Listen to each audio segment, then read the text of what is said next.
Hey guys, welcome to the next tutorial of ethical hacking and penetration testing via Kali Linux. So in the previous tutorials, we took a look as to how we can go ahead and what are different types of attack, what are the different layers of attack, and how people normally go ahead and DDos a particular computer or a system or a network.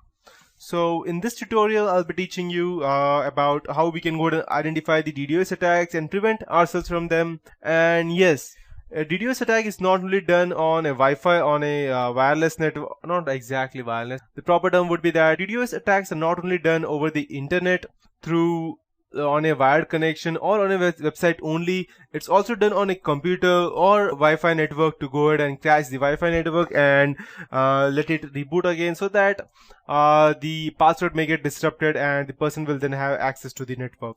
So if you run your own servers, then you need to be able to identify when you are under attack. That's because the sooner you can establish that problems with your website DDoS attack, the sooner you can try to do something about it. To be in a position to do this, it's a good idea to familiarize yourself with the typical inbound traffic profile. That means you need to know from where exactly the traffic is coming in. Is it the common way from where always the traffic comes in, or is it coming on the same port from where you normally use which you normally use it? Let's say, for example, you don't always need to go ahead and use the same port like 120 or 140 or 150, whichever you're using. You can use any normal number of port like such as 2137 or any random number. Never use the same numbers for the port such as 2222 or 3333, because it's quite easy for the attackers to guess that and actually go ahead and attack you.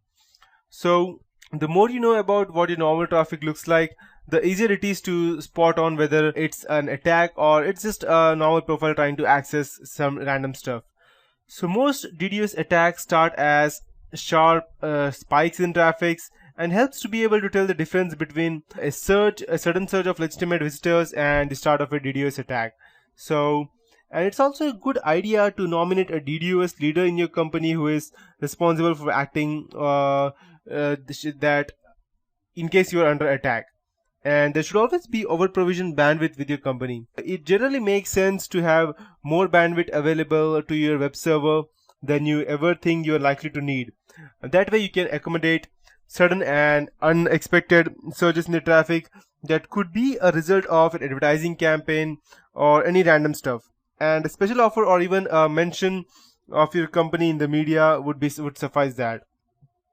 Even if you over-provision the traffic by 100%, or let's say by 500%, let's say you need approximately of 10 GB per month, but you go ahead and get an over-provision of approximately 50 GB every month. That likely won't stop a DDoS attack, but it may give you a few extra minutes to act before your resources are overwhelmed. So you need to make sure that you already have a backup of something in case something goes wrong on your website, or someone is actually trying to DDoS or hack into your website. And you need to make sure that they also work offline, not just online, or they have some kind of internet specialty that even if a system goes offline, you will still be able to work offline even without that specific web page, so that it does not harness your productivity. There are few technical measures that can be taken to go ahead and run from that attack actually, especially in the first few minutes. And some of these are quite simple. For example, you can rate limit your router to prevent your web server being overwhelmed, and filters to tell you whether your router to drop the packets from obvious source of attack or time out them of open connections more aggressively. You can also drop spoofed or malformed packages which are set lower, such as SYN, ICMP and UDP flood drop thresholds. But the truth is that while these steps have been effective in the past, DDoS attacks are now usually too large for these measures to have any significant effect. Again, the most you can hope for is they will buy a little time as the attack ramps up. And finally, you can go ahead and always call your ISP or the hosting provider. And the next step is to go ahead and call your ISP provider or host provider if you do not host your own web server. Tell them that you are under attack and ask for help. Keep emergency contacts for your ISP or hosting provider readily available so that you can use this very quickly. Depending on the strength of attack, the ISP or the hoster may already have detected it, or they may themselves start to be overwhelmed by the attack as well. In case the person is actually quite strong who is actually doing the DDoS attack, is attacking you as well as the ISP provider also. So you stand a better chance of withstanding the DDoS attack if your web server is located in a hosting center rather than if you run it yourself. That's because its data center will likely have fair high capacity bandwidth links and higher capacity routers than your company has itself. And its staff will probably have more experience dealing with the attacks.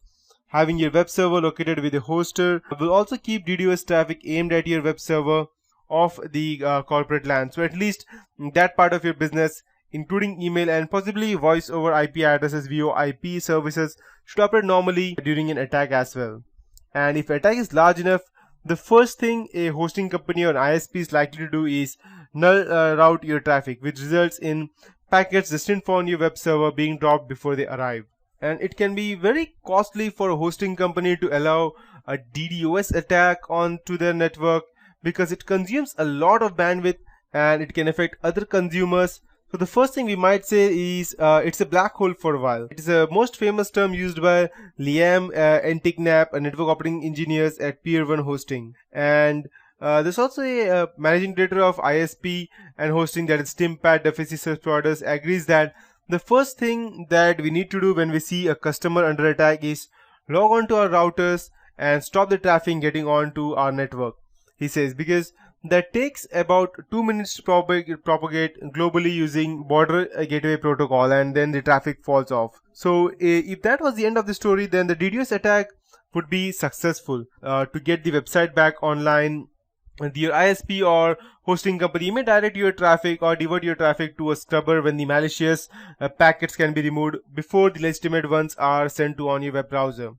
So we use our experience and various tools to understand how the traffic to our website has changed from what it was receiving before, and to identify the malicious packets. And there's also a famous quote said by the guy at Pier 1 that has it has the capacity to take in, scrub and send on very high levels of packets of traffic, as much as 20 Gbps. But with the levels of traffic comparable to those experienced by spammers, even the scrubbing effort would likely be overwhelmed.